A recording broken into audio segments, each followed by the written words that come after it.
जल जीवन मिशन की सफलता की वजह उसके 4 मजबूत स्तंभ हैं। पहला, जन भागीदारी, पीपल्स पार्टिसिपेशन। दूसरा, साझेदारी, हर स्टेक होल्डर की पार्टनरशिप। तीसरा, राजनीतिक इच्छा शक्ति, पॉलिटिकल विल। और चौथा, संसाधनों का पूरा इस्तेमाल, ऑप्टिमम यूटिलाइजेशन ऑफ रिसोर्सेज।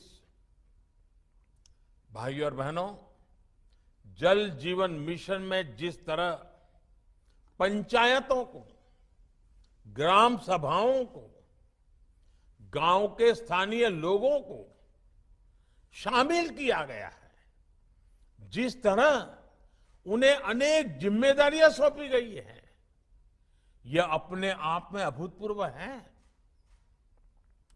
हर घर पाइप से जल पहुंचाने के लिए जो कार्य होते हैं, उसमें गांव के लोगों का सहयोग लिया जाता है।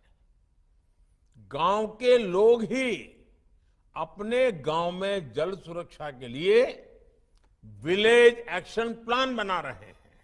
पानी का जो मूल्य लिया जाता है, वो भी गांव के लोग ही तय कर रहे हैं। पानी की टेस्टिंग में भी गांव के लोग जुड़े हैं। 10 लाख से ज्यादा महिलाओं को इसकी ट्रेनिंग दी गई है। पानी समिति में भी कम से कम 50% महिलाओं को जगह दी गई है। जो जनजातीय इलाके हैं, वहां तेजी से काम हो, इसे प्राथमिकता दी जा रही है। जल जीवन मिशन का दूसरा स्तंभ साझेदारी है। राज्य सरकारें हो, पंचायतें हो, स्वयंसेवी संस्थाएं हो, शिक्षण संस्थाएं हो, सरकार के विभिन्न विभाग और मंत्रालय में सभी मिलकर काम कर रहे हैं। इसका जमीनी स्तर पर बहुत बड़ा फायदा मिल रहा है। साथियों, जल जीवन मिशन की सफलता का तीसरा मुख्य स्तंभ है राजनीतिक इच्छा शक्ति।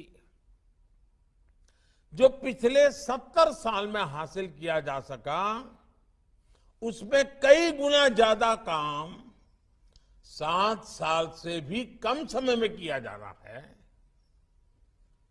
कठिन लक्ष्य है, लेकिन ऐसा कोई लक्ष्य नहीं जो भारत के लोग ठान लें और उसे प्राप्त ना कर सके।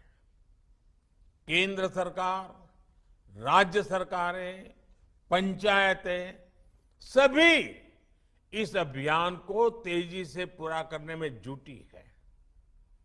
जल जीवन मिशन संसाधनों के सही इस्तेमाल पर, ऑप्टिमम यूटिलाइजेशन ऑफ रिसोर्सेज पर भी उतना ही बल दे रहा है।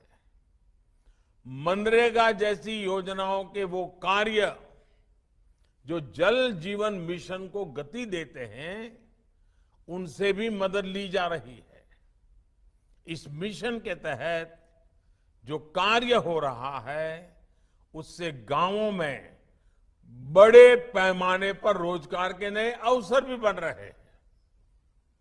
इस मिशन का एक लाभ ये भी होगा कि जब हर घर में पाइप से जल पहुंचने लगेगा, सैचुरेशन की स्थिति आ जाएगी, तो पक्षपात और भेदभाव की गुंजाइश भी उतनी ही समाप्त हो जाएगी।